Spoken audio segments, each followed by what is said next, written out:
10 साल पहले आप इरफान साहब के साथ काम किए थे और 2013 में लंच बॉक्स बना, तो एक 10 साल का गैप होता है, उसमें क्या डिफरेंस आप नोटिस किए nature wise, work wise, professional personal दोनों?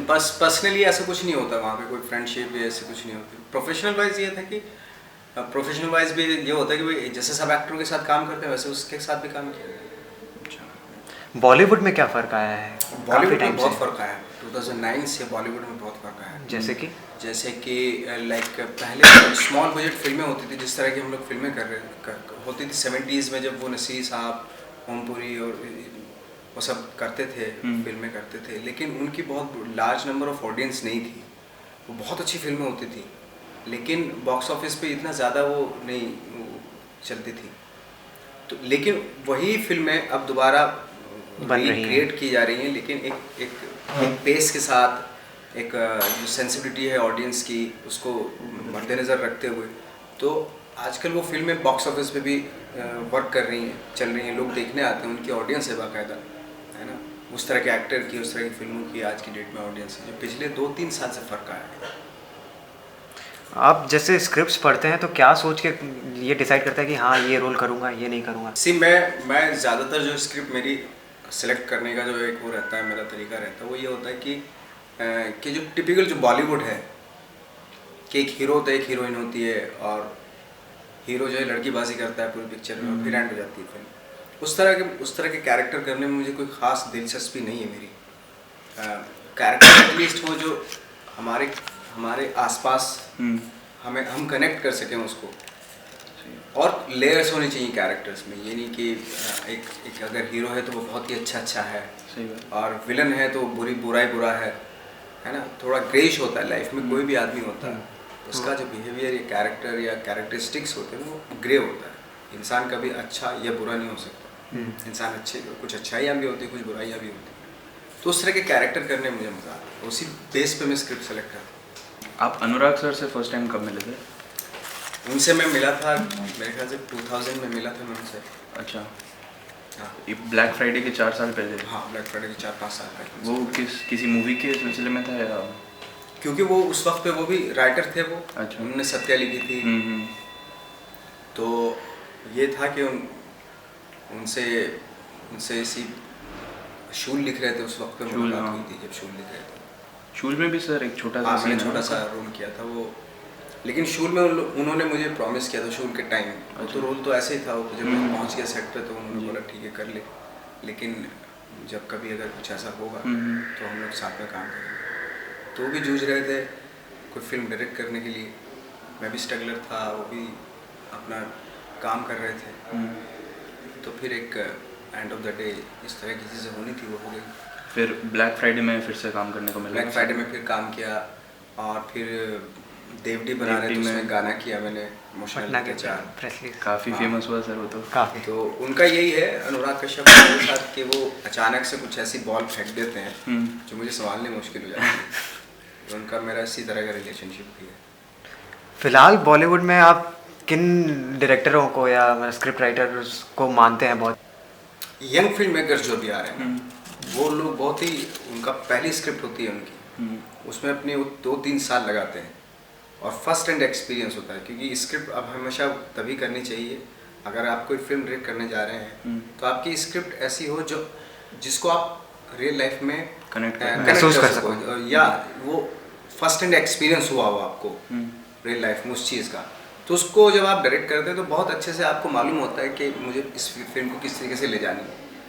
तो काफ़ी हेल्प मिलती है इस तरह के डायरेक्टर से, जो नए डायरेक्टर्स होते हैं, अपनी स्क्रिप्ट लेके आते हैं, अपना कुछ उनका थॉट होता है, तो उन डायरेक्टर के साथ काम करने में बड़ा अच्छा लगता है। क्या यही कारण था कि आप बॉम्बे टॉकीज़ में रोल लिए थे? जो आपका कैरेक्टर था स्ट्रगलिंग एक्टर का, उसे आप बहुत रिलेट कर सकते थे, ये काफ़ी बड़ा फैक्टर रहा था क्या? हाँ, लेने का। और दूसरा ये था कि मुझे दिवाकर के साथ काम करना था, जो बहुत टैलेंटेड डायरेक्टर हैं, और हमेशा मेरा ड्रीम था उनके साथ काम करने का। तो उन्होंने मुझे बताया कि मैं एक शॉर्ट फिल्म बना रहा हूँ, करोगे? मैं बिल्कुल करूँगा आपके साथ। तो और दूसरा जो किरदार उन्होंने दिया था, जैसे आपने बताया कि वो रिलेट कर, क्योंकि मैं उस कैरेक्टर से बहुत अच्छे से रिलेट कर सकता हूँ, क्योंकि रिजेक्टेड एक्टर था, फेलियर था, और उस फेलियरनेस का मुझे बहुत एक्सपीरियंस है लाइफ में, क्योंकि मैं मैक्सिमम टाइम पे मैं फेलियर रहा हूँ एज एन एक्टर, तो वो मैं बहुत अच्छे से कनेक्ट कर सकता हूँ उस चीज़ को, इसलिए भी एक कारण ये भी था। मूवी मेकिंग के पर्सपेक्टिव से दिबाकर सर और अनुराग सर में आपको ऐसा क्या डिफरेंस दिखता है? दोनों के लिए अपनी अपनी अलग खूबी है। दिबाकर के पास डिटेलिंग बहुत होती है, कैरेक्टर की छोटी छोटी डिटेलिंग रहती है। अनुराग कश्यप का ये है कि वो एक्टर को बहुत छोड़ते हैं, इम्प्रोवाइज चीज़ों में बहुत बिलीव करते हैं, फ्रीडम इम्प्रोवाइज करना चीज़ों को। उससे क्या होता है कि और एक्टर को बहुत कम टाइम देते हैं प्रिपेयर करने का। अच्छा, तो उसमें जो उसकी हाफ जो प्रिपेयरनेस जो होती है कि अभी मैंने प्रिपेयर भी नहीं किया और मेरा सीन हो रहा है, तो वो जो एक कन्फ्यूजन और कॉन्फिडेंस का जो गेम होता है बीच में, वो बहुत वर्क करता है स्क्रीन पे। तो उनकी खास बात है ये। और सर ऐसा गैंग्स ऑफ वासेपुर में ऐसा कोई सीन था क्या जिसमें एकदम इम्प्रोवाइज कर दिया था आपने? या गैंग्स ऑफ वासेपुर में तो बहुत सारे सीक्वेंस ऐसे होते थे कि अनुराग ने बताया कि ये बोल दो, ये कर दो, वो कर दो, और चला जाता था बोलते। मैं सोचता मैंने क्या बोला, इतने में एक्शन हो जाता। अच्छा। तो बहुत सारे सीक्वेंस ऐसे होते थे कि जहाँ पे क्या बता रहे हैं और चले जाते थे, और फिर उसको जितना सुनाई दिया उसके हिसाब से फिर करना पड़ता। जैसे कौन सा सीन ऐसा था? कोई फेमस सीन है ऐसा? एक सीन था जिसमें मैं जेल में होता हूँ और फ़ोन पे कि हम तुम्हारा फ़ोटो लेके काम चला रहे हैं, बहुत मिलना चाहते हैं उससे जेल में यहाँ पे। और फिर नीचे चलता चलता एक बीड़ी पी रहा होता आदमी, उससे लेके बीड़ी पी के चले। वो टोटल इम्प्रोवाइज, पूरा इम्प्रोवाइज किया होता है। बहुत सारे सीन हैं, बहुत सारे सीक्वेंस हैं, बहुत ही इम्प्रोवाइजेशन है सब।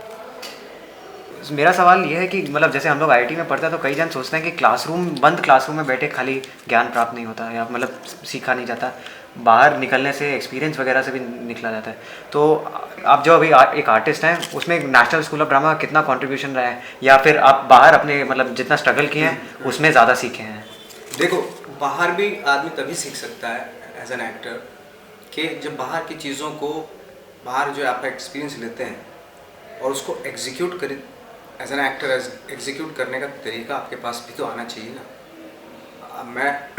आप ट्रेंड नहीं हो एक्टर अगर कोई एक्टर ट्रेंड नहीं है और उसको मैं बाहर छोड़ दूँ, वो उसको बहुत सारा ज्ञान तो प्राप्त हो जाएगा, लेकिन वो एग्जीक्यूट कैसे करेगा, उसके लिए ट्रेनिंग जरूरी होती है। तो ऑफकोर्स मेरी लाइफ में मेरा बहुत बड़ा हाथ है, ट्रेनिंग का, नेशनल स्कूल ऑफ ड्रामा का मेरी लाइफ में बहुत बड़ा हाथ है। वो इसलिए है क्योंकि मैं ट्रेंड एक्टर था, उसके बाद खाली बैठा मैं काफ़ी सालों तक। उसमें जो एक्सपीरियंस हुआ, ऑब्जर्व किया मैंने चीज़ों को। जो भी कैरेक्टर आप मेरे देखते हैं फिल्मों में, मैंने अपनी रियल लाइफ में ऑब्जर्व कर रखे हैं, मैंने देखे हैं वो, चाहे वो आईबी का कॉप हो, खान कहानी फिल्म में हैं, चाहे वो लंच बॉक्स का हो, चाहे वो फैजल खान हो, चाहे कोई कुछ भी, जितने भी कैरेक्टर्स हैं, चाहे वो पुरेंदर हो जो मोके टॉकीज़ का, वो सारे कैरेक्टर मैंने अपनी लाइफ में देखे हैं। अगर मैं ट्रेंड ना होता तो इनको एग्जीक्यूट ना कर पाने की मेरे अंदर वो एबिलिटी होती। तो ट्रेनिंग एक एबिलिटी आपको देता है कि आप रियल लाइफ में, अब ये नहीं कि आपने ट्रेनिंग ले ली और लाइफ का ऑब्जर्वेशन या लाइफ का एक्सपीरियंस आपको कुछ नहीं है, तो फिर वो ट्रेनिंग किसी काम की नहीं। दोनों का बैलेंस रिक्वायर्ड, दोनों का बैलेंस रिक्वायरमेंट बहुत ज़रूरी है। सर, कहानी में जो आपका रोल था काफ़ी एग्रेसिव एक पुलिसमैन वाला रोल था, तो उसके लिए आपने कैसे प्रिपेयर किया खुद को, क्योंकि काफ़ी अलग था आपके दूसरे रोल से वो? अब मैं तो रियल लाइफ में क्या होता है ना कि रियल लाइफ में मैं तो इस तरह का आदमी हूँ नहीं, लेकिन क्या होता है ना कि जब एक तो मैंने इस तरह के लोग देखे हैं, ऑफिसर्स जो होते हैं वो इस तरह के मैंने देखे हैं, कड़क होते हैं, और दूसरे कहीं ना एक्टर के साथ जब एक्टर को टास्क दिया जाता है, कोई कैरेक्टर दिया जाता है, तो वो फाइंड आउट करता है अपने अंदर से, डिस्कवर करने की कोशिश करता है, क्योंकि सारे इमोशन हर 1000 इंसान एक आदमी के अंदर होते हैं। अब तुम अपनी मदर के सामने कुछ और हो, दोस्तों के सामने कुछ और हो, अपनी गर्लफ्रेंड के सामने कुछ और हो जाओगे। आदमी एक ही है, सही बात। लेकिन आपकी गर्लफ्रेंड बोलती कि ये तो ऐसा है, मदर बोलती नहीं मेरा बेटा तो ऐसा है, दोस्त बोलते नहीं यार वो तो ऐसा है। तो एक ही आदमी है लेकिन उसके कितने रूप हैं। तो जब हमें कैरेक्टर कोई मिलता है तो हम ट्राई आउट, मैं पर्सनली ये फाइंड आउट करता हूँ कि मेरे अंदर वो एरोगेंसी है जो खान में थी। अच्छा। कहानी के खान में जो एरोगेंसी थी वो क्या मेरे अंदर है, और तो फाइंड आउट करने की कोशिश करते हैं, डिस्कवर करने की कोशिश करते हैं। तो चूंकि प्रोसेस मुझे मालूम है कि कैसे डिस्कवर किया जा सकता है कोई कैरेक्टर, अपने अंदर से कैसे निकाला जा सकता है, तो वो भी एक तरीका होता है। तो सर आप ऐसे मोड में कब रहते हैं? आपने कैसे डिस्कवर किया कि मैं इस एरोगेंट मोड में तब आऊँगा? मैं ऐसा नहीं होता कि कब आऊँगा, बहुत सारे कैरेक्टर ऐसे होते हैं, बहुत सारे मूड आपके अंदर ऐसे होते हैं जो आप होल लाइफ में आप एक्सप्रेस ही नहीं कर पाते, है ना। चलो हम तो एक्टर हैं, हम तो 1000 तरीके के मूड या इमोशंस या कैरेक्टर जी लेते हैं कि लाइफ में। और बहुत सारे लोग ऐसे हैं ज़िंदगी में जो नहीं जो पूरी ज़िंदगी पैदा होते हैं, एजुकेशन लेते हैं, अच्छी कोई एजुकेशन लेने के बाद जॉब करना शुरू कर देते हैं, तो उसमें वो फिर बच्चे पैदा हो जाते हैं, शादी हो जाती है, बच्चे हो जाते हैं, और फिर अपनी लाइफ में ये जो रूटीन है, ये जो रूटीन है, इस रूटीन में आदमी कभी अपने आप को सेल्फ रियलाइजेशन उसको हो ही नहीं पाता कि मैं एक्चुअली हूँ क्या, है ना। एटलीस्ट मुझे ये फायदा हुआ कि वो जो समय एक्टर बनने से कि मैं 1000 लाइफ, एक ही लाइफ में मैं कभी मैं शुरू में मैं इंजीनियर बनना चाहता था। मेरे फादर बोलते थे इंजीनियर बनो, आईआईटी में जाओ, मेरा भी मन था, क्योंकि हमारे यहाँ तो इतने कोई पढ़ा लिखा था नहीं, इसलिए यहाँ तक पहुँच नहीं पाया मैं, वरना ड्रीम तो था मेरा। लेकिन जब मुझे रोल मिलता है किसी इंजीनियर का या किसी टेक्नोलॉजिस्ट का या आईटी स्टूडेंट का, तो मेरे जो वो ड्रीम था वो पूरा हो जाता है। तो एटलीस्ट मैं डॉक्टर, मेरी मदर बोलती थी डॉक्टर बन, मैं डॉक्टर नहीं बन पाया, लेकिन जब मुझे रोल मिलता है तो मेरा वो ड्रीम जो है वो फुलफिल हो जाता है। मैं कभी सोचता था आर्मी मैन कैसे होते हैं, आर्मी मैन तो कड़क होते हैं, ऐसे होते हैं, वैसे होते हैं, मैं कभी नहीं बन पाया। लेकिन एटलीस्ट मुझे जब वो रोल मिलता है तो मेरा जो बहुत सारे ड्रीम्स थे आपके, बहुत सारे लोगों को लेके, वो पूरे हो जाते हैं। एक ही लाइफ में आप 1000 लाइफ जी लेते हैं, इससे अच्छा और क्या हो सकता है। आप सेल्फ रियलाइजेशन का बात कर रहे थे, आपको कब ऐसा लगा कि बस अब एक्टिंग ही करना है और कुछ नहीं? क्योंकि हम आपके लाइफ के ऊपर रिसर्च कर रहे थे, तो आप केमिस्ट भी थे देहरादून में, फिर गार्ड का भी रोल किया दिल्ली में, तो कब डिसाइड किया कि हाँ बस यही करना है और कुछ नहीं करना? एक्चुअली मैं केमिस्ट था, केमिस्ट्री से मैंने किया था ग्रेजुएशन, बड़ौदा एक पेट्रोकेमिकल फैक्ट्री थी जहाँ पे मैं केमिस्ट था। तो मैं वही 9 to 5 वाला जॉब करके ना थक गया था, तो मैं सोच रहा था क्या करूँगी, मैं कुछ और करना चाहता था, लेकिन ये नहीं पता था कि क्या करना चाहता हूँ। तो किसी ने मुझे थिएटर दिखा दिया, तो जब मैंने थिएटर पहली बार अपनी लाइफ में देखा तो मुझे ये मीडियम ना बहुत अट्रैक्ट किया।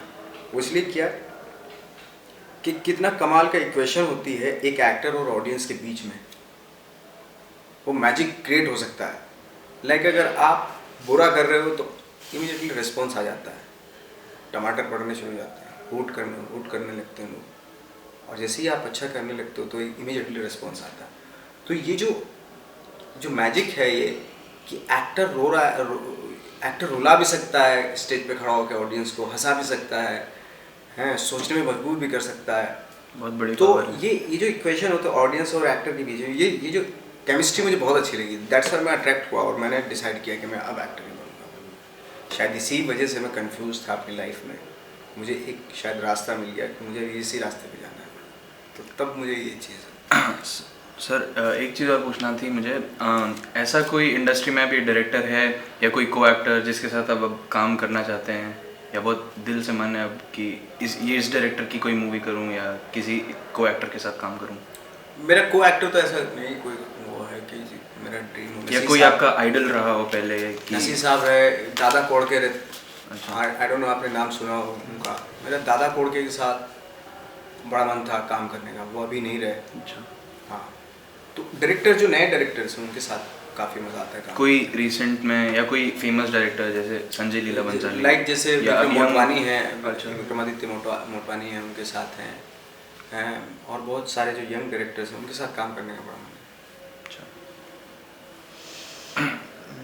केमिस्ट है, केमिस्ट से आप वहाँ वो जॉब छोड़ के आप दिल्ली आए, दिल्ली में गार्ड की नौकरी कर रहे थे पैरेलली ड्रामा के साथ सस्टेन करते समय, तो कभी आपको ऐसा नहीं लगा कि हाँ पहले केमिस्ट थे अब गार्ड का काम कर रहे हैं, क्यों करें, या फिर नहीं हम तो नहीं करेंगे? नहीं, वो ईगो तो कभी नहीं आया दिमाग में मेरे, क्योंकि मैं केमिस्ट का काम कर ही नहीं सकता था, क्योंकि पूरे दिन मुझे गार्ड का काम करना इसलिए होता था क्योंकि शाम को मुझे टाइम मिल जाता था रिहर्सल के लिए। मैंने एक अमेचर थिएटर वहाँ पे ज्वाइन कर लिया था, तो अब केमिस्ट का काम तो मैं दिल्ली में मुझे ना मिलता, क्योंकि वहाँ पे पेट्रोकेमिकल फैक्ट्रीज तो थी नहीं, तो जब मैं दिल्ली आया मेरा पहला प्रेफरेंस था कि किसी ग्रुप को ज्वाइन करूँ, थिएटर ड्रामा ग्रुप को ज्वाइन करूँ। तो मैंने ज्वाइन कर लिया। अब साथ साथ मुझे पैसा भी चाहिए था, पैसे कहाँ से लेके आऊँगा, तो उसलिए मैंने वो जॉब किया। तो कभी नहीं हुआ इस बात का एहसास कि मैं वॉचमैन बना हुआ हूँ या कब तक। ये सोचते थे कुछ दिन का है, चला जाएगा, फेज़ है। हर फेज़ जब आपको सक्सेस मिलती है वो भी एक फेज़ होता है, वो भी चली जाती है कुछ दिनों के बाद। सक्सेस भी कोई परमानेंट आपके साथ नहीं रहती, ये सब आने जाने वाली चीज़ें होती हैं। आज मुझे लोग जानने लगे हैं, स्टार बन गया हूँ, तो इट इज़ नॉट मीन कल मैं पूरी ज़िंदगी वैसे ही रहूँगा। सही बात है। परसों डाउनफॉल भी आ सकता है, या मेरी जगह पे कोई और भी आ सकता है ना। तो ये सारी चीज़ें आने जाने वाली फेजेस होती हैं लाइफ में। या आज वॉचमैन हो, पूरी ज़िंदगी तो वॉचमैन नहीं रहता इंसान, थोड़ा बहुत तो माइंड होता तो तरक्की करता ही है। वॉचमैन से मैनेजर बन जाता है, मैनेजर से कुछ और CEO बन जाता है कंपनी का।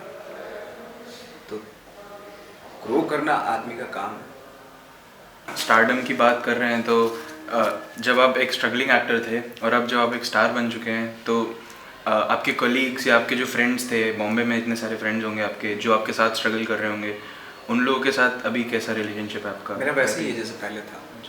मैंने कभी उनको फील नहीं होने दिया कि मैं ये हो गया हूँ, ना कभी मुझे एहसास होता है इन सब चीज़ों का कि मैं कुछ और हो गया हूँ। मैं आज भी वही फील करता हूँ जैसे पहले मैं स्ट्रगलर टाइप का था। वैसे ही आज भी मुझे भी वैसे ही फील होता है। मैं पहले भी मजदूरों की तरह आज भी काम ही कर रहा हूँ। कभी इतना मुझे गैप ही नहीं मिला कि मैं बैठ के रियलाइज़ करूँ ओ माय गॉड मैं तो बन गया कुछ। मैं कभी ये इतना टाइम देता ही नहीं अपने आप को, इसी सोचने का टाइम देता ही नहीं। तो आप अभी भी अपने पुराने दोस्तों से मिलते हैं? बिल्कुल बिल्कुल बिल्कुल मिलता हूँ। ये जो सारे जो दिमाग में बना लेते हैं ना लोग कि अभी स्टार हो गए तो स्टार तो ऐसे बात करेगा। नहीं सर, मुश्किल भी हो जाता है ना, क्योंकि मुश्किल होता है, मुश्किल ऑफ कोर्स बहुत सारी चीज़ें लाइक मुश्किल अभी मेरे लिए सबसे ज़्यादा मुश्किल है सिलेक्ट करना फिल्म को। मैं कौन सी फिल्म सेलेक्ट कर रहा हूँ। अच्छा, वो सबसे बड़ा टास्क इस वक्त मेरे सामने वो है। सही बात है। क्योंकि 1-2 गलती करने के बाद मैं आउट हो जाऊँगा, मुझे मालूम है। इसलिए मुझे एटलीस्ट मुझे माफ़ नहीं होगा कि मैं कोई एक ऐसी फिल्म कर लूँ जिसका कुछ ना हो। मेरी फिल्म बॉक्स ऑफिस पे बहुत ज़्यादा ना चले लेकिन लोग पूरी ज़िंदगी याद रखेंगे। मिस्टर ली थी, हमने बहुत छोटे लेवल पे उसका प्रमोशन भी नहीं किया हमने कोई खास, लेकिन जिन लोगों ने फिल्म देखी उनके दिमाग में पूरी ज़िंदगी अटक जाएगी वो फिल्म। उस तरह का सिनेमा है आज का। जिस तरह का आज का सिनेमा है, पॉपकॉर्न खा के आप बाहर निकलने के बाद भूल जाते हैं, नेक्स्ट फ्राइडे दूसरी फिल्म देखने जाते हैं और निकलने के बाद आप कलेक्शन की बातें करते हैं। सही बात है। अच्छा इस फिल्म ने इतना कलेक्शन किया, इस फिल्म ने इतना कलेक्शन किया। आप कभी परफॉर्मेंस की बातें, मैं आज की डेट में जब भी कोई कमर्शियल सो कॉल्ड 100 करोड़ कमाने वाली फिल्म मैंने आज तक लड़कों से या लोगों से ऑडियंस से कभी परफॉर्मेंस की बात ही नहीं सुनी। माउंटेन मैन का जो आपका जो रोल है उसके प्रिपरेशन के लिए आप जैसे बोले कि वो आदमी तो गुजर चुके, तो वो रोल के लिए प्रिपरेशन करने के लिए आप क्या किए? उनके वीडियोस थे मेरे पास, वीडियोस देखे मैंने और उस एरिया के लोगों से मिला, उनके बेटे से भी मिला मैं। तो जब मैंने देखा कि वो बहुत लाउड थे, उनके वीडियोस मैंने देखे, बहुत लाउड इंसान थे रियल लाइफ में। तो वो लाउडनेस है वो कैरेक्टर की पिक्चर में जो बहुत ही अंडर प्ले करने वाला कैरेक्टर नहीं था ये, बहुत लाउड था रियल लाइफ में। वो एक गांव में बैठते थे लेकिन दूसरे गांव में उनकी 3-4 किलोमीटर दूर उनकी आवाज़ जाती थी जब वो बात करते थे, इतना लाउड थे वो। क्योंकि बिहेवियर जैसे बिहार में पंजाब में बहुत लाउड होते हैं ना, वो हमारा रियलिज्म है, हमारा रियलिज्म वो है वहाँ का। तो उसी बेस पे कैरेक्टराइजेशन किया उसको। और इंस्पायरिंग स्टोरी है क्योंकि 1 लाइन में अगर देखा जाए एक लव स्टोरी है वो, कि एक आदमी अपनी बीवी के लिए 22 साल पहाड़ तोड़ दे, 22 साल एक छेनी और हथौड़े की हेल्प से पहाड़ तोड़ता रहता है। वो जुनून, वो पैशन, वो किसी भी शाहजहाँ से कम नहीं है। शाहजहाँ के पास तो पैसे थे तो ताजमहल बनवा दिया, इस आदमी के पास तो कुछ भी नहीं था और 20 साल में ताजमहल बना था, 22 साल में इसने ये तोड़ा, सिर्फ किसके लिए? प्यार के लिए। तो किसके प्यार में दम है तो पता चल जाता है। कोई भी एक्सपीरियंस हो, इंसान पे उसका एक असर पड़ता है। उसके पहले कुछ होता है, उसके बाद कुछ होता है। तो मतलब हर मूवी के बाद आपको भी ऐसा लगता होगा कि इसके पहले मैं ऐसा था, ये मूवी में ये किरदार निभाने के बाद चेंजेस आए हैं। बिल्कुल। देखो क्या होता है ना कि जब हम कैरेक्टराइजेशन करते हैं कोई भी, अगर आप उसकी लाइफ से कुछ लेते हैं, किसी कैरेक्टर की लाइफ से कुछ लेके कुछ करते हैं, तो वो भी आपकी लाइफ से बहुत कुछ ले जाता है। मैंने like for example Faizal Khan का रोल किया है, या माउंटेन मैन में इसका रोल किया, एंड पिक्चर ख़त्म होती थी तो इमीडिएटली स्विच ऑफ नहीं हो जाता था माइंड। एक कंप्यूटर नहीं है कि आपने अपना काम किया और उसको बंद कर दिया। इंसान है ना, कुछ चीज़ें रह जाती हैं, कुछ चीज़ें आ जाती हैं, कुछ कैरेक्टर को आप दे देते हैं, कुछ कैरेक्टर आपसे ले लेता है। तो हर फिल्म के बाद मेरे ख्याल से कोई एक एक महीना लगता है मुझे, एक एक दो महीना लगता है अब मेरी नॉर्मल कंडीशन में आने में। मुझे इतनी पेनफुल प्रोसेस होती है वो कि आपको उसी दौरान, लाइक जैसे मैं माउंटेन मैन जब कर रहा था तो उस दौरान मैं उसी कैरेक्टर में डे नाइट रहता था, उसी के जैसे थॉट हो गया था मेरा। तो जब पिक्चर ख़त्म हुई तो मुझे एक महीने तक भी मुझे ऐसे ही लगता था कि मैं अभी भी माउंटेन्स में ही हूँ, अभी भी मैं उसी जगह पे हूँ। तो ख़त्म करने के लिए फिर उसको कहीं अलग अलूफ कहीं रहा जाता, चला जाता हूँ अलग से। गैंग्स के बाद भी मैं चला गया था, थोड़ा अलग, सबसे अलग चला गया था, अलग अकेला रह रहा था। वापस से नॉर्मल होने के लिए थोड़ा वक्त लगता है, तो होता है, लेकिन क्योंकि आपको दूसरा कैरेक्टर करना होता है तो इसलिए आपको फिर से नॉर्मल होकर फिर दूसरा कैरेक्टर क्रिएट करना होता है। और सर वैसे कॉन्ग्रेचुलेशन, आपको फिल्म फेयर अवार्ड मिला अभी रिसेंटली, और इतने काफ़ी सारे अवार्ड्स मिले, नेशनल अवार्ड्स भी मिल रहे हैं एक्टिंग के लिए। सर कैसा लगता है अब इस फेस पे आके? अवार्ड होता है कि भाई आपके काम को एक अप्रिसिएशन मिलता है, एक मोहर मिल जाती है। अवार्ड सिर्फ ये होता है कि अवार्ड को सर पे रख कर तो मैं चल नहीं सकता ज़िंदगी में कि मुझे अवार्ड मिला। और काम तो उसी तरीके से जिस तरीके से मैं कर रहा था, वह उसी माइंडसेट को लेके ही करूँगा। काम तो काम अच्छा होगा, ये सोच के कि मुझे नेशनल अवार्ड मिला हुआ है या फिल्म फेयर अवार्ड मिल गया, फिर ये जी सिने अवार्ड या सोनी और ये वो, या इंटरनेशनल अवार्ड मुझे लंच बॉक्स के लिए मिला था एशिया पैसिफिक फिल्म फेस्टिवल में बेस्ट सपोर्टिंग एक्टर का अवार्ड भी मिला, न्यूयॉर्क से भी मिले, हर जगह वर्ल्ड वाइड से अवार्ड मिलते हैं। लेकिन अब उन सब चीज़ों को दिमाग में रख के थोड़ा ही काम किया जाता है। अवार्ड एक अपना एक टाइम होता है, ठीक है हो गया, वापस अपनी औकात में जाओ, फिर करो काम वैसे।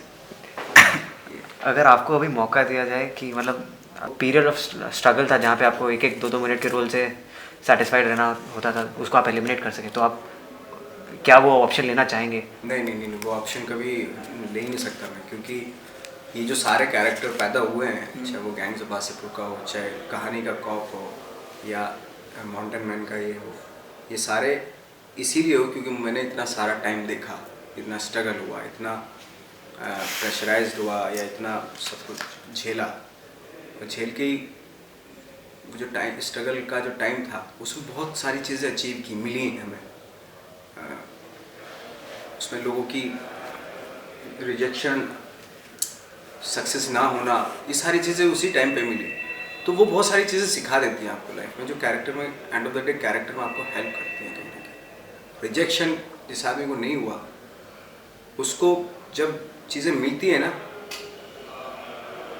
बहुत आपने लाइफ में बहुत रिजेक्ट हुए, एंड ऑफ द डे जब आपको चीज़ मिलती है ना, तो आपको उसकी वर्थ का आपको मालूम होता है कि मैंने कितना, हम लोगों के लिए, हमारे जैसे लोगों के, जैसे हम लोग हैं, हमारी कोई बैकग्राउंड नहीं है, हमारे कोई फादर फिल्म फर्टेनिटी से नहीं है, या हमारा फादर जो बहुत बड़ा बिजनेसमैन नहीं है जिसको मुझे लेके फिल्म बना देगा, वो मेरा फादर ऐसा नहीं है।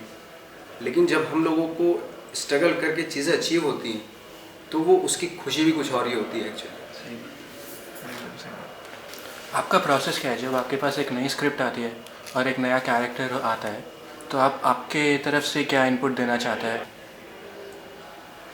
नया कैरेक्टर निभाने में मुझे जब कैरेक्टर मिलता है तो मैं उसको देखता हूँ अपनी रियल लाइफ से, कहीं ना कहीं कनेक्शन है इस कैरेक्टर से मेरा, इसके रीजंस, लॉजिक्स, ये जो कैरेक्टर है मैं फील कर सकता हूँ इसको, है।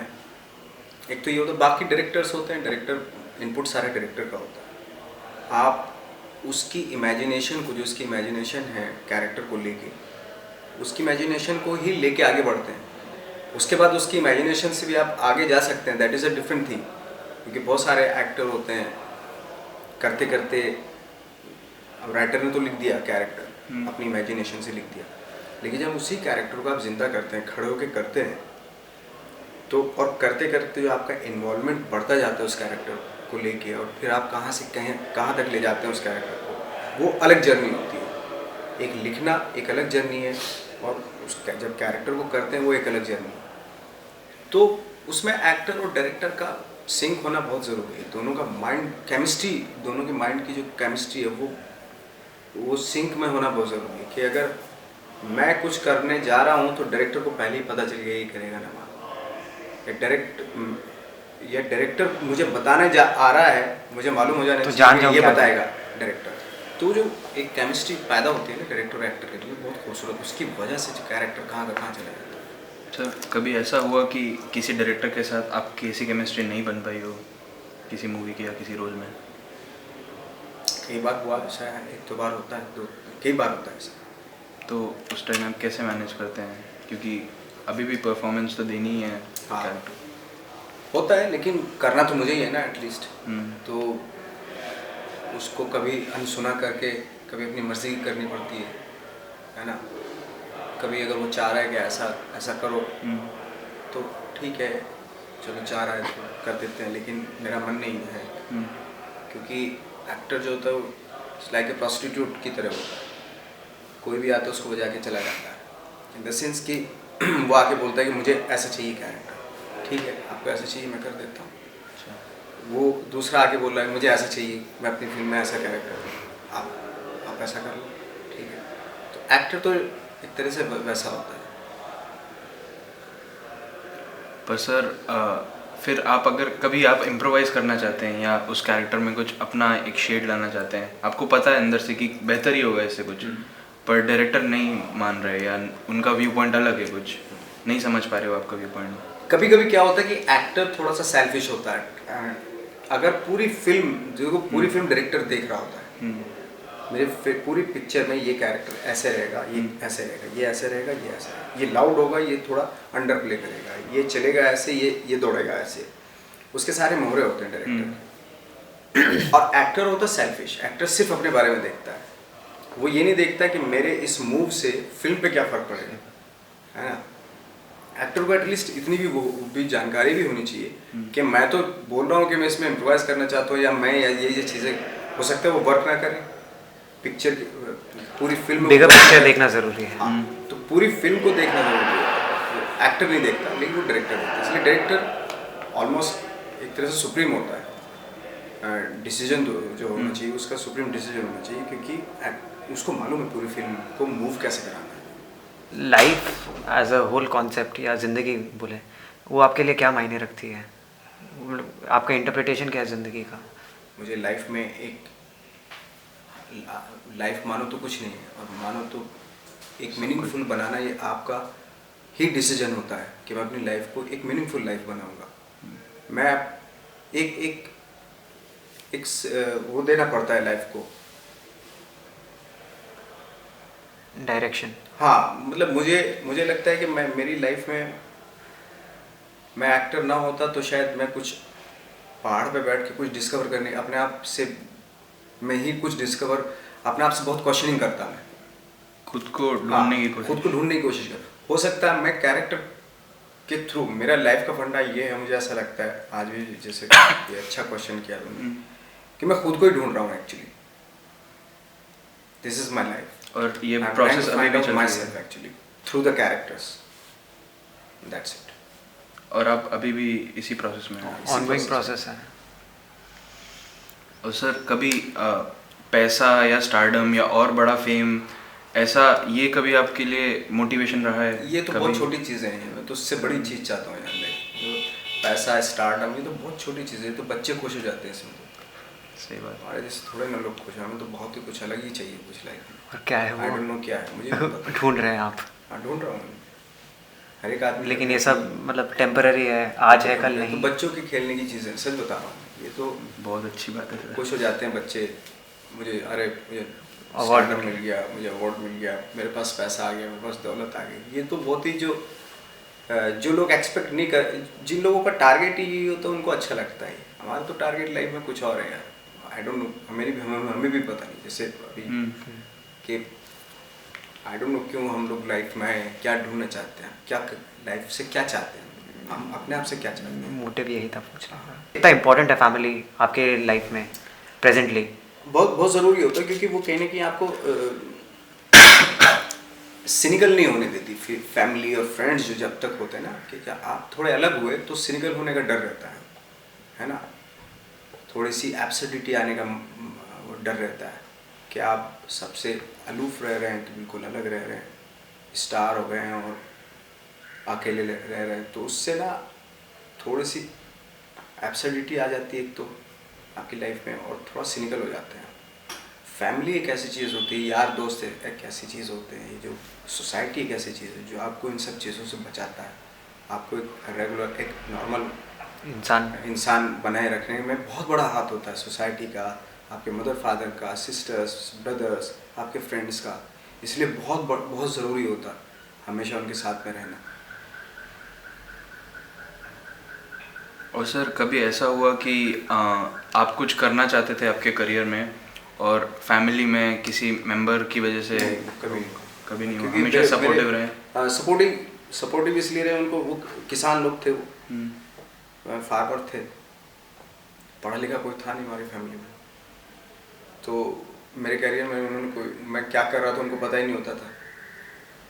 इसलिए जो भी करो उनके लिए ठीक था। उनको ये था कि भाई थोड़ा बहुत पढ़ लो, अपना काम वाम कर लेना, बस ये था। और सर अब आप अपने गांव वापस जाते हैं तो कैसा रिएक्शन रहता है लोगों का, क्योंकि अब तो सभी जानते होंगे आपको? अच्छा, प्राउड फील करते हैं, अच्छा लगता है उन लोगों को कि, क्योंकि मैं जिस जगह से हूँ वहाँ पे तो कल्चरल एक्टिविटीज़ नाम की कोई चीज़ होती नहीं आज भी है। सब खेती बाड़ी लोग करते हैं, या तो एग्रेसिव लोग हैं थोड़ा वहाँ पे। तो ऐसे ऐसे ऐसे एटमॉस्फेयर से, ऐसे माहौल से निकल के आप सक्सेसफुल होते तो वो थोड़ा सा डिफ़िकल्ट होता है वहाँ पे, क्योंकि सब लोग थोड़ा अग्रेसिव हैं वहाँ पे। किसान हैं, किसान लोग हैं, फार्मिंग करते हैं। ये कल्चरल और ये फिल्म्स और थिएटर वो उनको दूर दूर तक भी पता नहीं है, लेकिन अच्छा लगता है अभी उनको। जब मैं जाता हूँ तो अच्छा लगता है कि एटलीस्ट ये कुछ अलग किया है इसने। सर ह्यूमन बिहेवियर के बारे में पूछना था कि मतलब जब स्ट्रगलिंग फेस था तो आप लोगों का आपके तरफ बिहेवियर एक तरीके से था, अब जब थोड़ा रिकग्निशन मिला तो लोगों का मतलब हमारा भी, जैसे मान लीजिए पहले हम आपकी मूवीज़ देखते तो एक मिनट का रोल है तो पता भी नहीं चला कि अब कब आए अब कब चले गए। अब रिकग्निशन मिला तो वही मूवीज़ वापस हम लोग प्ले करके देख रहे हैं कि क्या चल रहा है। तो ये जो चेंज आता है नेचर में, आप किसी भी थर्ड पार्टी का बिहेवियर आपके तरफ, तो उसे जूम आउट करके आप कैसे बचाए रखते हैं अपने आप को कि हाँ ये भी टेम्परेरी है, क्योंकि ये सब बदलता रहता है, लोग बदलते रहते हैं, परमानेंट नहीं है ये। वही है, देखो वही ना, लाइफ से आप एक्सपेक्ट करोगे ना किसी से कि अब मैं स्टार हो गया तो अब मेरी इज्जत करनी चाहिए लोग, ये एक्सपेक्ट करोगे। इसलिए आप पहले ही आपको नॉर्मल रहना चाहिए, तो आपको मालूम होना चाहिए कि यार ठीक है आज टाइम है। पहले ये होता था कि मैं किसी को पकड़ के अपनी 2 बातें सुनाता था, कोई सुनता नहीं था, है ना। आज ये है कि 2 बात लोग सुन लेते हैं, तो एटलीस्ट मुझे ये पता रहना चाहिए मुझे कि ये इसलिए है। आज लोग 2 बातें मेरी सुन लेंगे, वो इसलिए क्योंकि आज मैं सक्सेसफुल हूँ, हैं, और कल को शायद ना हूँ, फिर नहीं तो ये सुनेंगे। सारी चीज़ें आपको मालूम होनी चाहिए। और कभी भी ना लाइफ में, कभी मुझे ऐसा लगता है कि एक्सपेक्टेशन 0 होनी चाहिए आपकी। सही बात है। लोगों को लेके, क्योंकि लोग दोस्तों से लेके, दोस्त आप सोचते हो कि दोस्त मेरी बात सुने या लोग मेरी बात सुने या गर्लफ्रेंड मेरी कुछ सुने, ये एक्सपेक्टेशन नहीं रखनी चाहिए लाइफ में किसी से। नहीं सुनता, ठीक है, इट्स ओके, आप कोई छोड़ के चला गया, आपको चला जाए, कोई प्रॉब्लम नहीं। तो कहीं ना कहीं आपको कहीं ना कहीं पत्थर रख के आपकी, आज मैं सक्सेसफुल हूँ, कल को शायद नहीं होगा, कल को शायद मेरी इज्जत नहीं करेंगे लोग, हैं, तो वो भी मुझे आज इस वक्त पे समझना मेरे लिए वो बहुत ज़रूरी है। कल जाके समझो तो लेट हो जाऊँगा, बहुत लेट हो जाएगा। लेकिन आज समझना वो बहुत ज़रूरी है।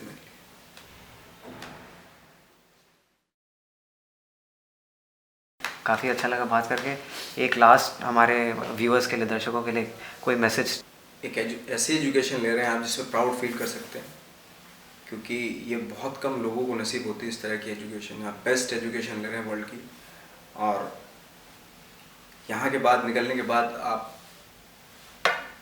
यही है कि जैसे नाम रोशन कर रहे हैं हमारी कंट्री का, वैसे ही करते रहें। और बहुत हमें प्राउड फील होता है कि जब हमारी कंट्री के लोग बाहर जाके, क्योंकि मैंने देखा है कि अमेरिका या जितनी भी बाहर की जितनी भी कंट्री, हमारे यहाँ के जो स्टूडेंट हैं, जो हमारे यहाँ के इंजीनियर्स, ये वो सब जो है, ये सब जो वही उन लोगों ने बहुत बड़ा लेवल पे काम कर रहे हैं वहाँ पे हमारे यहाँ के लोग। तो मैं तो ये चाहता हूँ कि लाइफ में जो भी पैशन है, जिस चीज़ का कुछ भी क्रिएट करना चाहते हैं, उसको उससे कंप्रोमाइज़ मत करें।